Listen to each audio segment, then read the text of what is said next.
Welcome to Cheers. I'm your host, Avery Woods.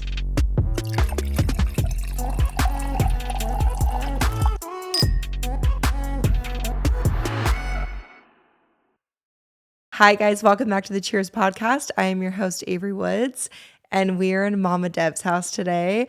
I am so excited. Cheers, by the way. Thank you for being here. If you guys have followed me, since the beginning, then you definitely know who Deb is, but anyone that follows me knows my love for Deb. Deb is the reason we are here today, and out of anyone on the podcast, I knew she had to be on to share her story and talk about how I got to where I am and how she got to where she is. So thank you for being on Cheers. Thank you for having me. I love you. I love you too. I'm actually a little nervous. Really? A little Yeah. bit. Deb's usually used to being behind the camera, Yes. not in front of the Yes. camera. All right. For those that don't know why Deb is in my life, very long story short, which we will get into detail soon. When I was first starting on social media, she was a part of Cherokee Uniforms, and she was really the first person to ever reach out and believe in me. And that's kind of how I was forced to make my Instagram public, start my social media journey, and that's why I'm where I'm at today. So, Deb Singer, give yourself a brief little introduction of who you are. Okay. Deb Singer. I am, first off, I'm a mom. To Sienna, who we love more than anything. Yeah, my 18-year-old daughter. I grew up here, Southern California, lived here my whole life. I have 3 brothers, very close with my family, and spent 30 years of my career working in the medical field. And she forgets to mention an extremely successful businesswoman who, it's funny because I've always learned so much from her, and it first started in more so social media journey. And then, I met her when I was basically a teenager. So marriage, young. motherhood, like I've learned so many things from her. And now we've kind of switched where I learned so much from you about business, investments, money. Like you've just opened my eyes so much about that, and your whole family. Because now I'm like, now you're in becoming business partners with your brothers. I'm like, hey, and shout out to Mike and Jeff, by the way. What's up, guys? But I think your background and where you came from is so interesting. And, when we started to become really close, hearing about that and where you came from, who raised you, like you have always been so smart in business and being a businesswoman. So kind of give a little bit of a background of your childhood and growing up. So I had really good teachers. My parents have been gone a really long time, but my grandparents actually really were the ones who instilled that business sense into us. But my mom passed away when I was 26, and my relationship with my brothers is really the gold. That's the part of our family that is so strong and powerful, and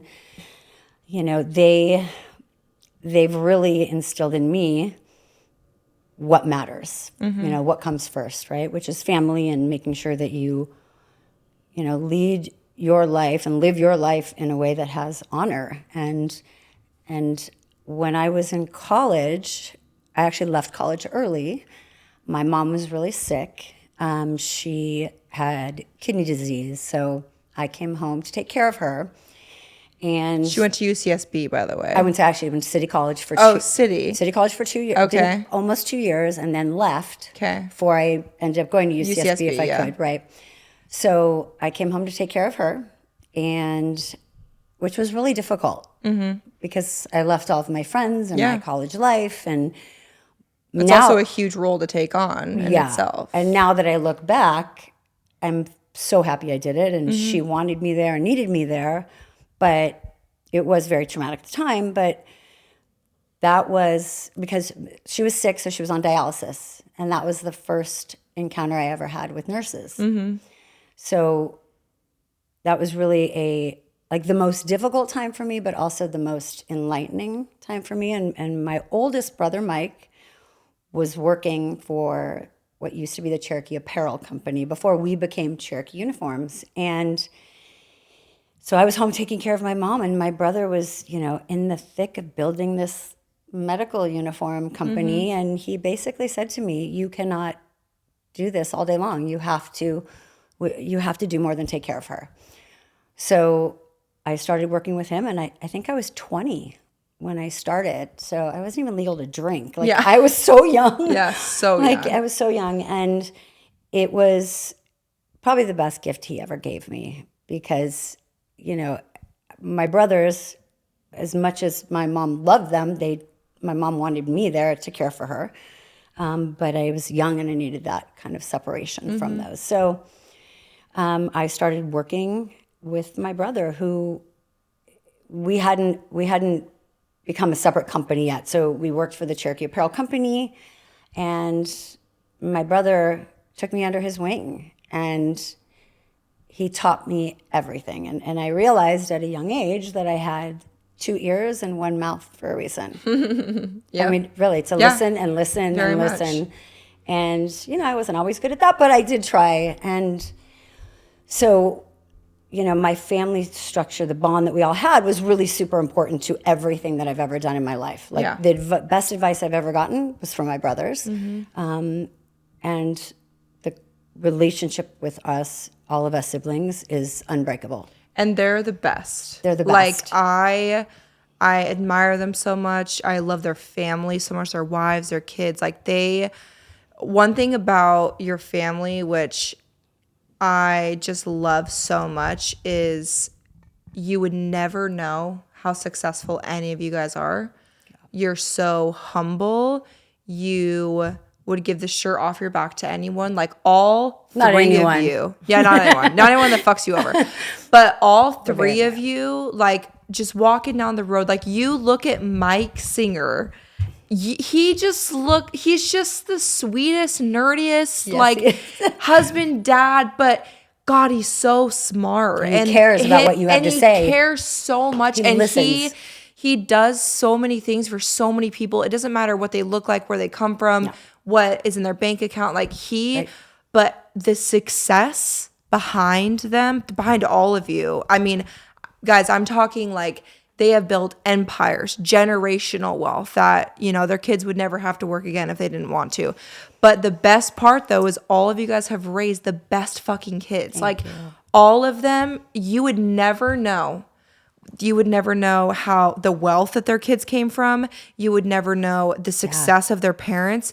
They not only are they all kind kids, but they work their asses off. Like I'm telling you, Sienna would never have to work again for the rest of her life because of your success, but she's graduating high school with a 4.3 GPA at one of the best schools here. I mean, and knowing her as a person, like, she grinds. She is the best. She is the best, and she works so hard when really she doesn't have to. Well, she has to, because I wouldn't have it any other way. But worst case scenario, you know what I'm saying? Where, like, she doesn't have to take care of herself because of the empire that you've built, but she knows she wants to, and she looks at you because she knows how hard you've worked. Yeah. She, you know, I because I raised her by myself. Yes. Completely solo. Yeah, completely 100%. Solo. From the beginning, I said I was not going to overcompensate for the loss of her not having 2 parents, but I was going to tighten the reins. Yep. Because it was more important to have structure than anything else. And the respect that you get from your kid when you give boundaries and it's the most important thing that you can do as a parent. Yeah. Setting the rules. And also, by the time they get to like 11, 12, 13, they're set. Yeah. I don't have to undo anything that I didn't do when they were younger. Yeah. Well, and that's, we bond a lot about that because even though my kids are much younger, I feel like every milestone they hit, or like everything I face in a challenging sense as a mom, you always have such great advice. But you also, because you're older than me and you have a child that's, no, actually you're younger than me. Yeah. She's actually 27. Because you have experienced that with Sienna. Yeah. You always make me think about the fact that you blinked and like you remember, like you'll send me videos and pictures of when Sienna was, Stevie's age or Ziggy's age. Well, and I'm reliving it through you now. I'm like, oh my God, I had that moment. I had that moment. And you always put me in check of like, I'm like, oh my God, it's been so hard lately. Like they're both so verbal and, get their attitude or whatever. And you're like, this is Sienna at that age. But I want that fierceness because I see that fierceness of you in her. Yeah. And I know how successful she'll be. She'll never need a man to take care of her. She is bad bitch. She is such a bad bitch. And she will... And like you have been such a good example of you don't need a man. Like you're an extremely successful businesswoman. And I do have a great man, but yes, you do. Hi, but David. Yes, love you. Yes, also, love you. Every man named David is a saint, obviously. For sure. But you have just instilled in her that she doesn't have to count on, marrying someone to make sure she's successful. No, quite the opposite. You have to take care of yourself. And she's got her path set. I mean, she's driven. But a big part of that was, like when she was young, I had a couple tricks. Like I could hear her coming down the hall and I would pick up a book really quick and pretend like I was reading. Mm-hmm. And she would come in and she'd want to do something. And I'd say, hold on, you're going to have to wait because I'm reading and I'm in a really good chapter right now. So you can either sit down and listen or you can come back. And she'd be like, oh, what are you reading? But I would give her that boundary of, I'm doing this right now. Mm-hmm. Your time will come. And that is a really important lesson. And mind you, of course, I wanted her to think I was reading, and it wasn't that I wasn't always reading, but sometimes I, had to do that. But, she saw me working, which was a huge, huge influence on her. And I think that there's really nothing more important that you can spend your money and time and energy on than their education. Yeah. It's really... shout out to Sierra Canyon because that school has taught her so much and so much about what's important and how to study and school is very important. Yeah. And Sienna's been at Sierra Canyon her entire education, which if you don't know, Sierra Canyon is a very prestigious private school here in California. It's, these kids will get scholarships for things like sports. A lot of them come from very high profile families, athletes. And a lot of them don't. And a lot of them don't. Athletes, they're celebrities. Great educators. But that school is so just preparational for their future. It's a prep school. It absolutely is. And Sienna's been there her whole life, which you guys have been very involved with in that school. Yeah. But I kind of want to go back a little bit because I want to talk about what your grandfather did and how... property investment came into your life. Yeah. So when I was a little girl, my grandpa David. What? Yes. I did not know he was a David. His name was David. Yes. See, I'm telling you. He was my favorite man. He was very quiet, but very like you just wanted to be around him. Mm-hmm. He actually, because I was the youngest and I was the only girl, when he would see me, he would just kind of reach over and slip $100 bill into my hand, and like $100 was like you're like everything. Hell yeah. It was just our little thing every once in a while. Yeah. But so I used to think that my grandparents didn't work, but they would take me with them all the time, and they would take me to these buildings where they would look at the building, and I would say hi to all the tenants and whatever. But I didn't realize that they owned the buildings and they rented out the buildings. And so as I got older, my grandfather took me to this little space in Chatsworth, and he had me stand on this little square. And he said, you own that square.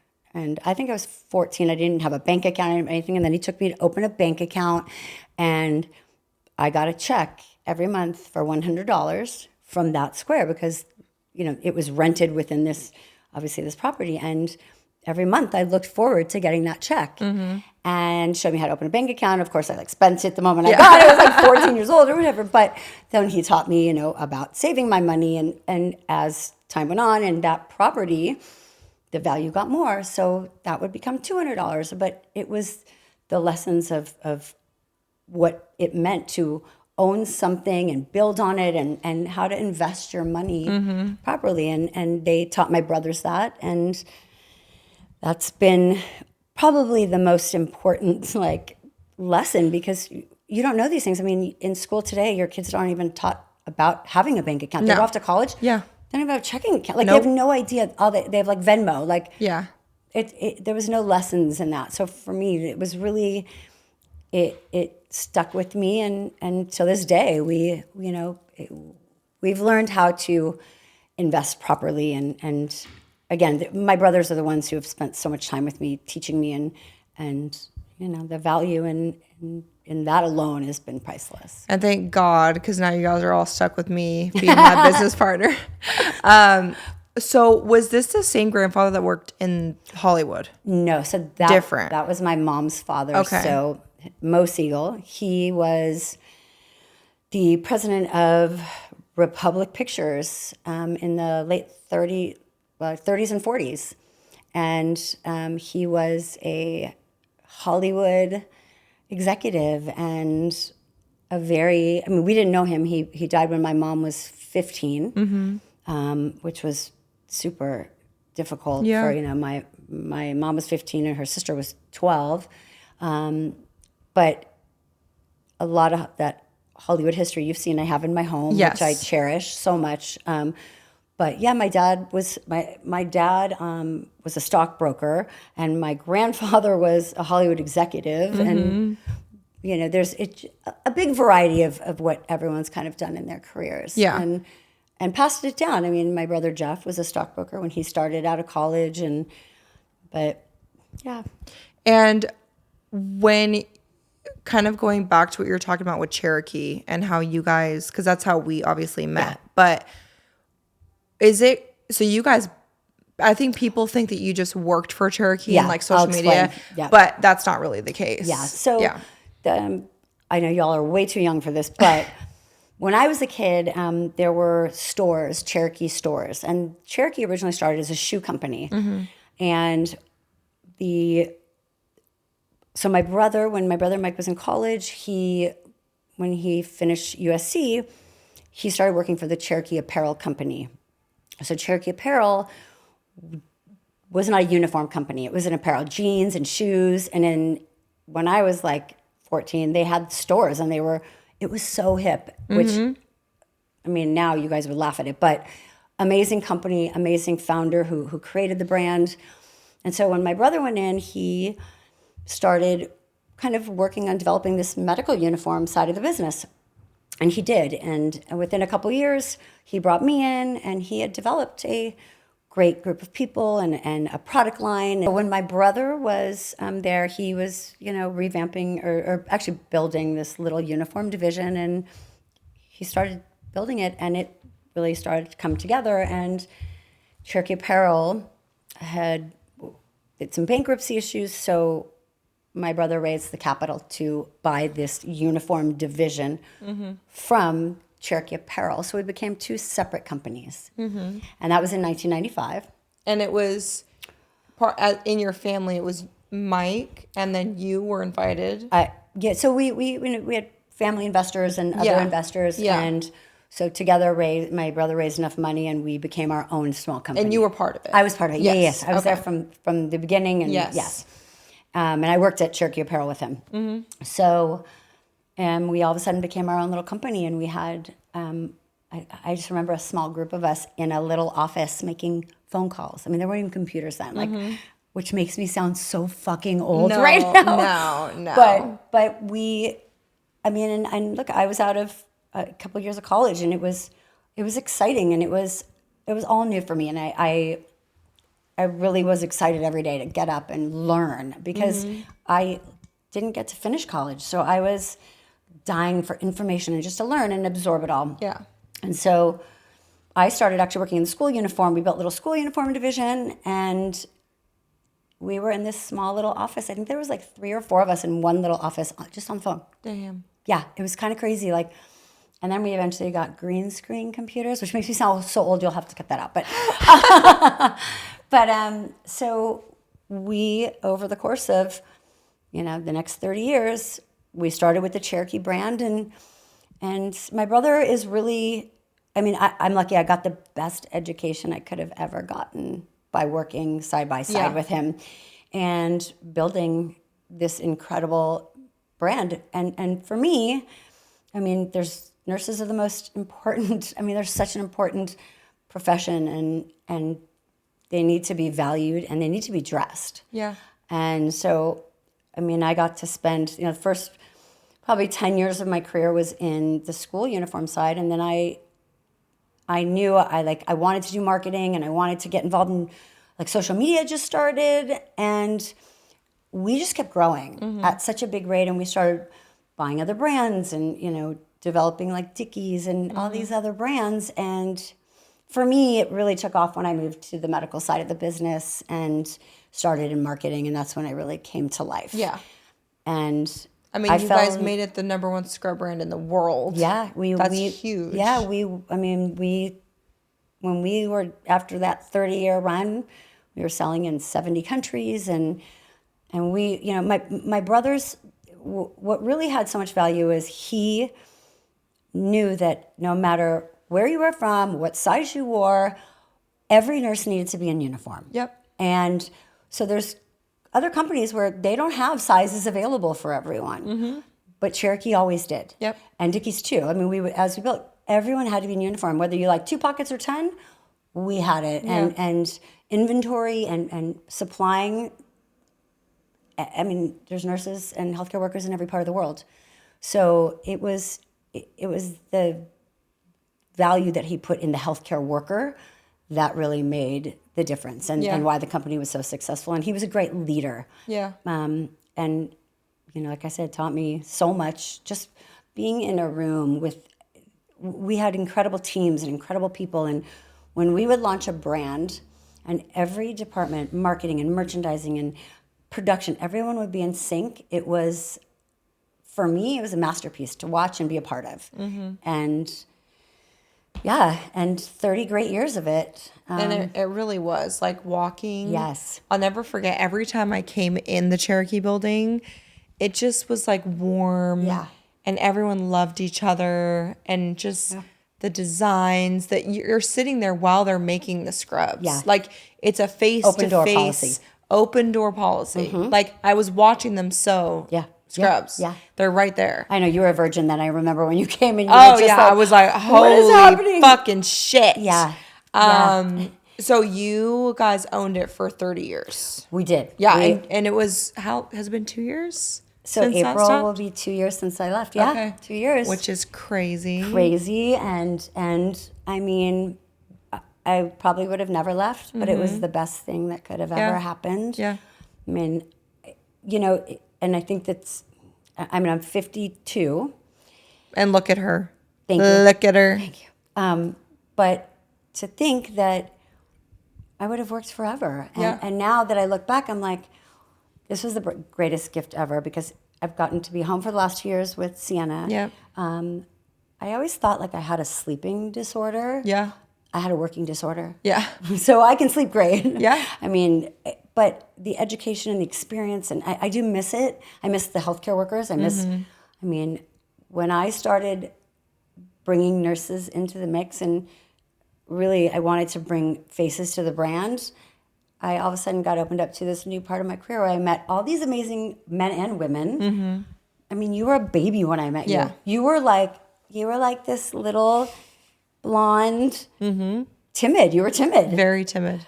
Yeah, but you never were like, no, you just always wanted to do something else. Like, what else can I do? Yeah. And you blossomed, girl. You blossomed. Yeah. And it was exciting. I remember it didn't matter what I asked you. Like, I'd send you would always come up with something fun and new. And always. And you were super creative right off the bat.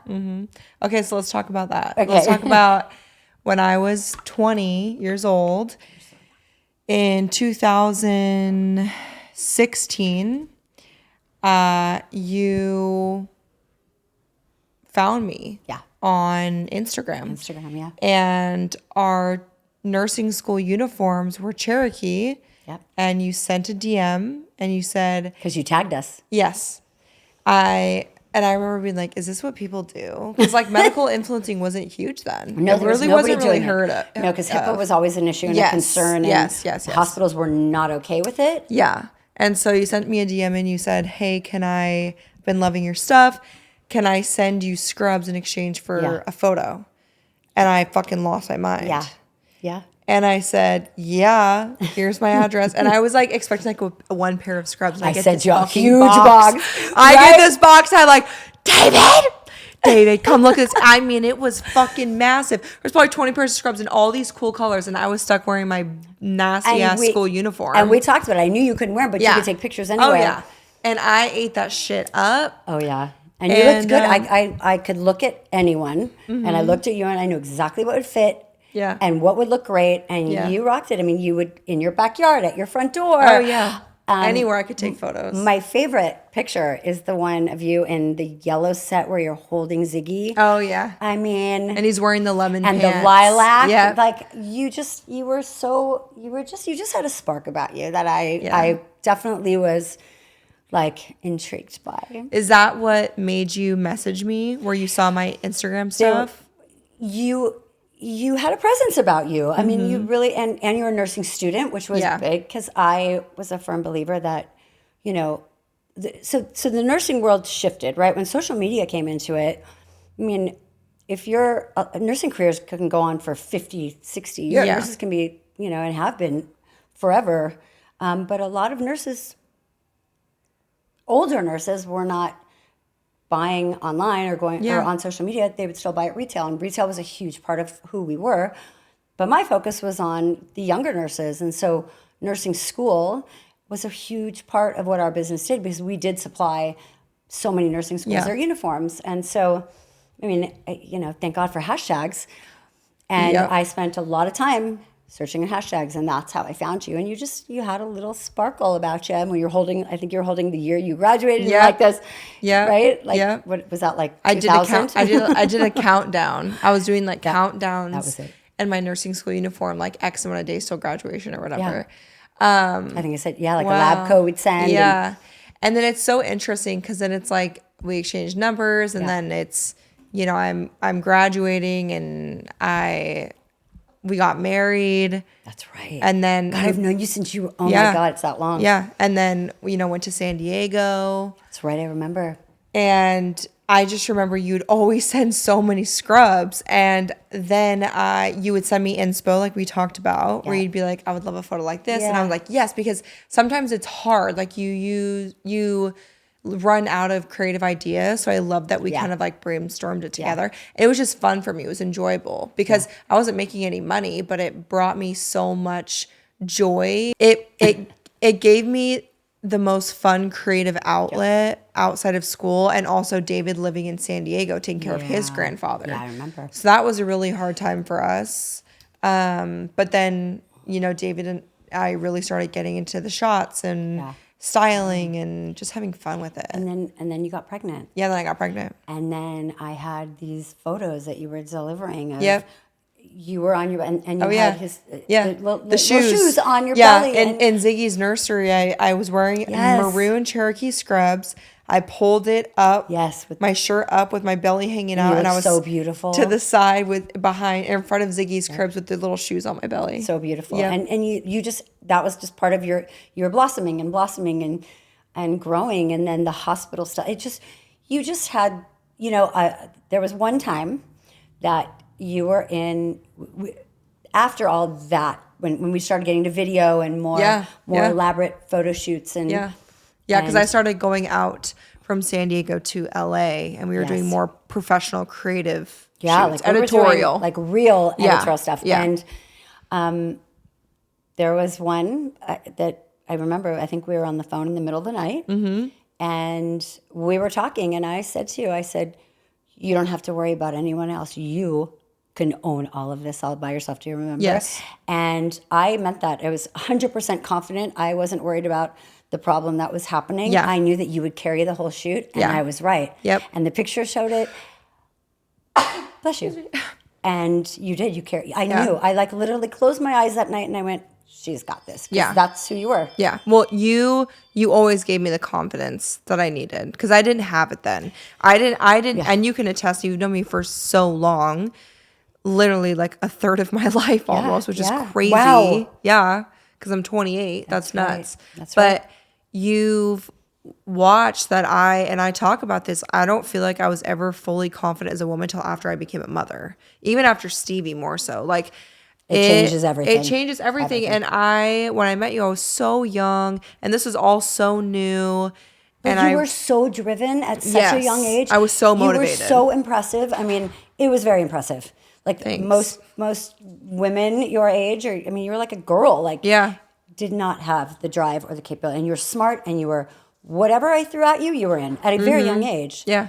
And it just kept getting better. And I remember the photo shoot where I was breastfeeding in the back. my favorite. That was my favorite with campaign. David, yeah. Or like David would hold Ziggy Got while I milk. would shoot. And Deb was like, we need to have you in scrubs holding a baby bottle. And I'll find those shots for Scotty to put on YouTube. I have them all too. When I created that campaign, I mean, you looked so good. I could not believe you just had a baby. Yeah. And those are my favorite photos. Like you were just, it was perfect. And what's crazy is that I remember feeling so insecure on that shoot, by the way. You looked incredible. Well, because my first baby, and I was like, oh my God, my scrubs are tight. Like I'm uncomfortable. But you always made me feel so confident. Like you were so good behind the camera all the time. That's where I like to be. Yeah. Yeah. So after that, once I started working as a nurse and my social media started growing, that's when Cherokee started paying me. Yes. And that's when I was like, holy shit. I can make money now. Yeah. Which you were such a big advocate for me because even you were like, I feel like you could be getting more, or I was always pushing for you. Yeah. Like you always were my biggest cheerleader advocate. Yeah. And you made it easy. I mean, right off the bat, every year it was the renegotiation. You were pushing for me, talking about how I've grown, the sales I've done, and then we were able to do Amazon together. That's right.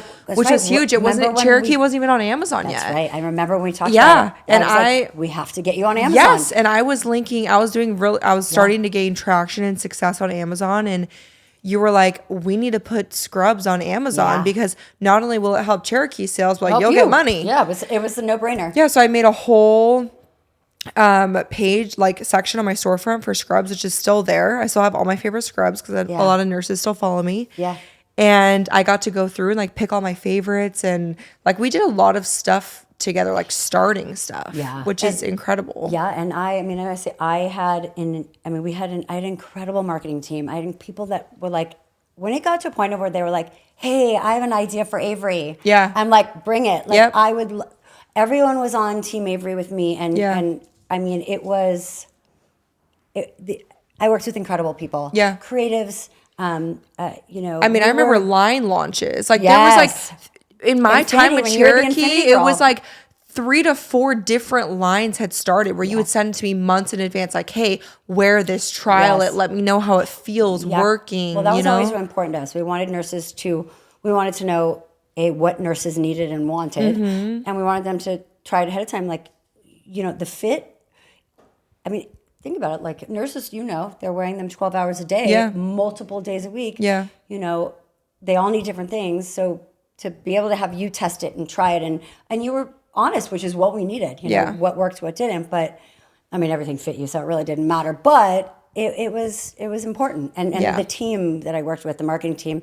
I mean, the creative, when you were the Infinity Girl on the website, I remember you were so excited. Oh yeah. And then we launched joggers together. Joggers weren't even at Cherokee yet. And nobody wanted to do it. No one wanted to do it. Remember? Yes. And I pushed really hard. Literally, I mean, respectfully, like I sold those bitches out fucking weekly. Okay. I was the jogger girl. Like that was huge then because it was all this fucking like baggy bell bottom shit. Yeah. And we finally got some good fitting stuff, but it was so cool like to do that together because it was like I got to test them out and take photos, and it was just such a good time. Yeah, we went through a lot of good stuff together. So much good stuff. Yeah. Okay, and 2 years ago, you guys sold the company. And was everyone in that together? Where did that decision come from? So the decision to sell was, good timing, and it's been 30 years. Yeah. And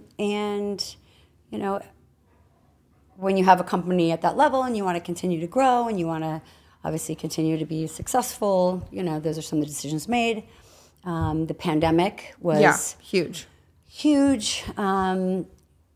these decisions that are made over many, many decades, I think about it now, and my brother was always big on inventory. We had to have inventory because every healthcare worker needs to be in uniform. Yeah.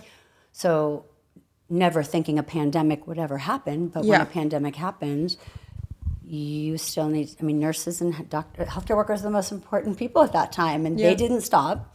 And we needed to make sure everyone was in uniform, and we were able to do that because we had so much inventory, and we donated tons of uniforms. And, all the time. And it was a really trying time. I remember being on the phone with nurses who were in the bathroom, like just talking to me because I built these relationships with so many young nurses too. And they were scared and frightened, as we all were. But the pandemic was a intense time. A lot of people didn't have work, and we were. It was a crazy time, right? I was working from home, but it was nonstop, and nurses and healthcare workers were busier than ever, and it was scary. So we sold the company after that, and my brother left, and then I left, and it's been a really, really peaceful 2 years. I miss it. I miss all the people. I miss building brands, and I miss being part of an incredible marketing team and incredible people I worked with. But I do love watching you and watching my daughter and watching and being present in life. I'm working on other projects, but it was a really, really good time. I'm so proud of you, and it's been so awesome to see you. I remember you coming down the staircase. Remember the videos we did? Where I changed colors. We started by taking little photos, and now, we did so much great work together. And you were now strutting. You were like, you just developed into who you were, and you did it really well. And I also learned what not to do. By watching a lot of people in the industry, people that we've worked with together or on set, whatever the case may be. And I remember just always using that as a learning opportunity because you always reminded me about staying humble and respectful and authentic and to respect the people that got you where you are, and which is why I'll always be so happy to hug people that stop me or take photos because I'm like, you are the reason that I have this. Well, I've said it many times, and people did not listen always, but it's so important to be relatable. And people want to connect with people that they can connect with. Like your social media, you brought them into your life, but you were honest. Yeah. You would wake up in the morning. If you were sick or you were a tired mom or you were glam, whatever you were honest and real about it. And being relatable is everything. And when people stop you and boy, look, everywhere we go now, someone stops you, and you're always gracious. It happened today. You're always gracious, and you always take a picture. And I had given that advice many times before, and I would say it to other healthcare professionals, say, take that picture and post it on your social media. And they would say, no, I'm not going to do that. I'm not going to ruin my page. And I'd say, you don't understand. You're opening yourself up to everybody, and you're authentic, and you're relatable, and you're funny, and it's that authenticity that will keep you, going and strong. And I know you always keep me in check. I'll fuck you up, girl. I know you will. So since you guys sold Cherokee, what are you working on now? What are you focusing on career-wise? So I have been doing some consulting a bit, social media advice, guidance and for people who are new or just need some kind of, marketing advice in the world of social media and brand development. And I've been working on a couple television shows. So doing a little bit of producing, and hopefully I'll have more to talk about that later in the year. But yeah, it's and also, I've gotten involved in things that I didn't have time for before, like, some gymnastics events that I've been involved in recently and over the past year, and, television production on the gymnastics side, which is super fun for me because obviously I was a gymnast, my daughter was a gymnast, but I've just been enjoying my life, and You really have. I really have, and it's been peaceful. It's been so peaceful that I don't even look on social media very often. Yeah. I don't have to. Yeah. So it's a different appreciation for it, but yeah, it's really nice. And next year, you're going to live solo. I'm going to be coming to Arizona because I'm going to be so sad. We'll come visit you. But Sienna's going to college. Sienna's going to college. Which we don't know where, but Yeah. either way, you've been just you two forever. It's been us together since day one. Yeah. So I know I'm going to cry. I know. So Literally, like. You've done the best job with her, and she's going to be so successful. And I know she's going to miss the fuck out of you, even when she acts like she wants to get out of here. Yeah. Oh, yeah. But I think I just admire the relationship, but also boundary you've created with her, because you guys are so close. Just like I want to be with my kids, where I know she'll tell you everything. But you also put her ass in check when she needs it. Like, I heard you from the driveway yelling the other morning. Oh, yeah. Like, it's because you wanted to drive your car to school, and you said, hell no. No, deal with it. But go to the gas station and fix that tire. Yeah, Bye. but it's the reason why she has such high work ethic. And, you know, you've just, again, set this incredible example for her. And I think your relationship is, first of all, so funny. Thank you. Just so funny.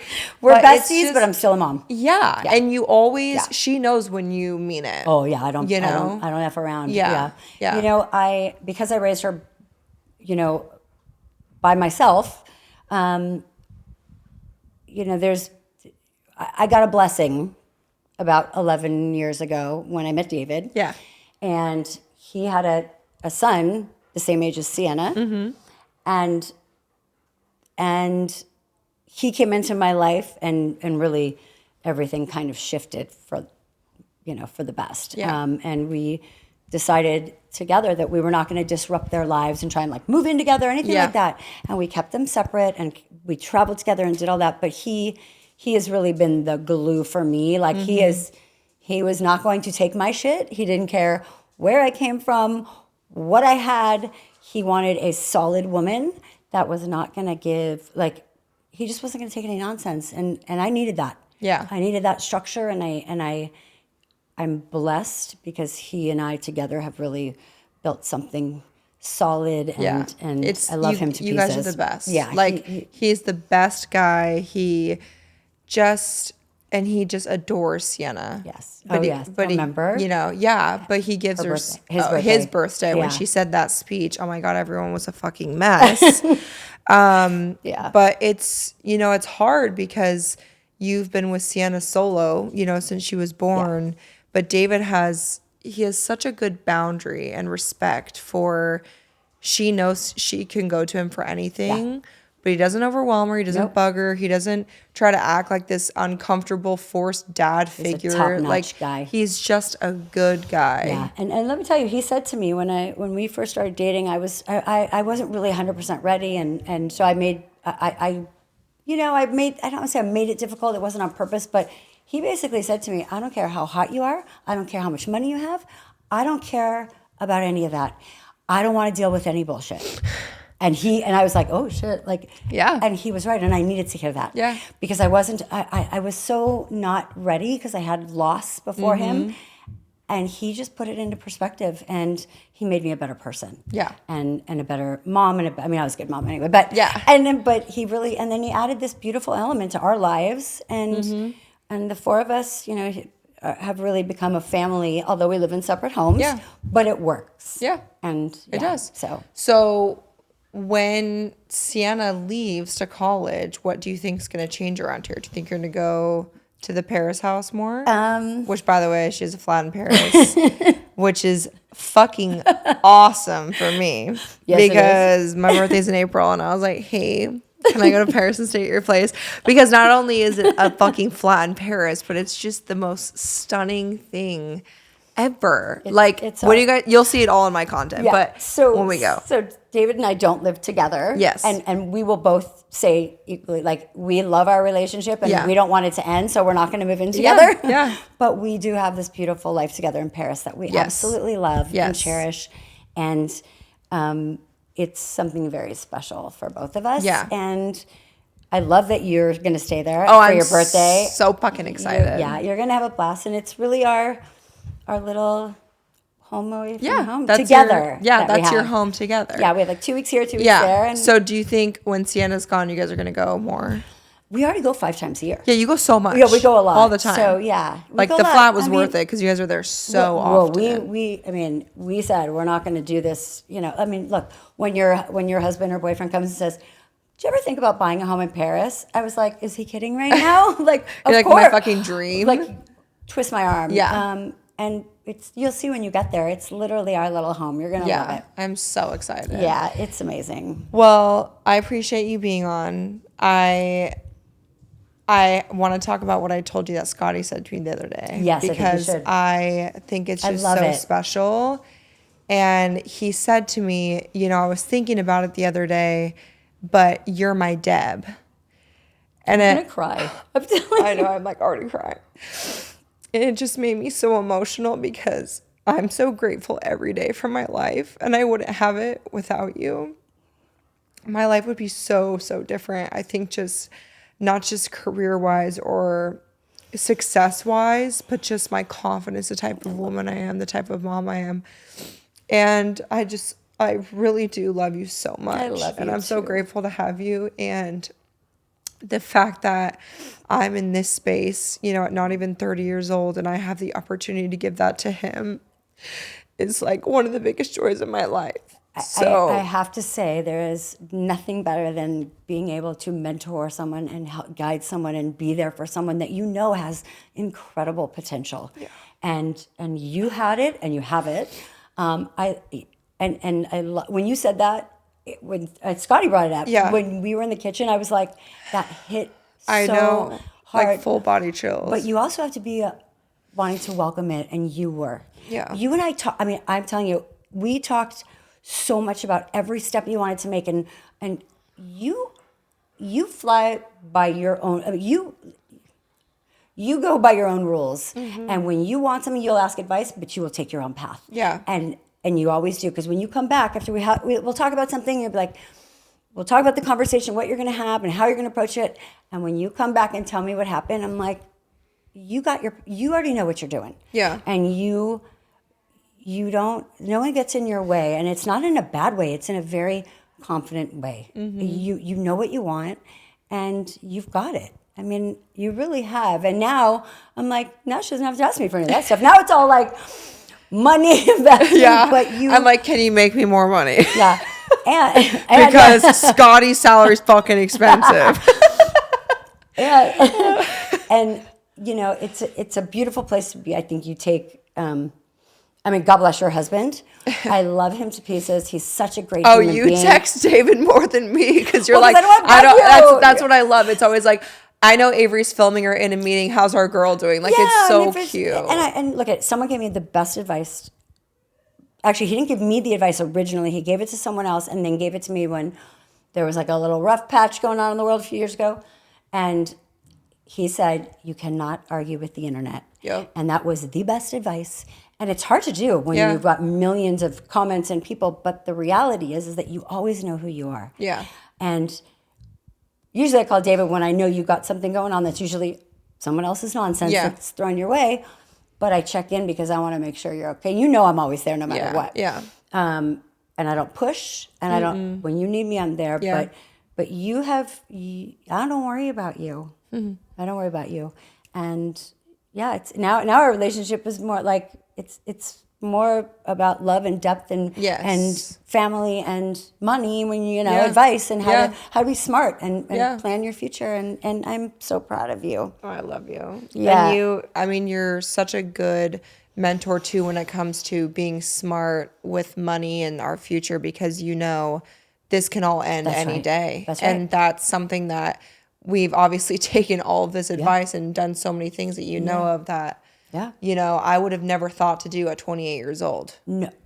And especially with the type of money I have coming in. I literally called him. I'm like, what the fuck do I do with this? Like, where do I put it? And it's important. I think back to 28 years old. I was working, and very different. And having the right people around you is the most important thing. Yeah. And I would say, if you want to get good advice, go to people that you look up to who are doing it right. Yeah.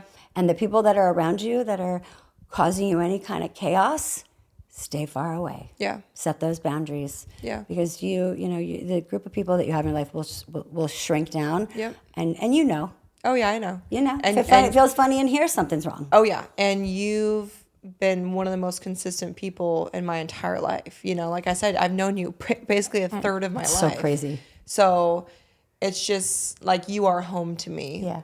Which I always is why, will be. Yeah, which is why anytime I'm here, I'm like, would it be easier if I stayed downtown? Sure, I was like, but I'm like, I'm coming to Mama Deb's house. I mean, Scotty's never going to stay anywhere else I know. Scotty's addicted too. I love you. I love you so much. Thank you for being on. Thank you for having me. I hope everyone enjoyed hearing Deb's story. Cheers. Bye. Cheers.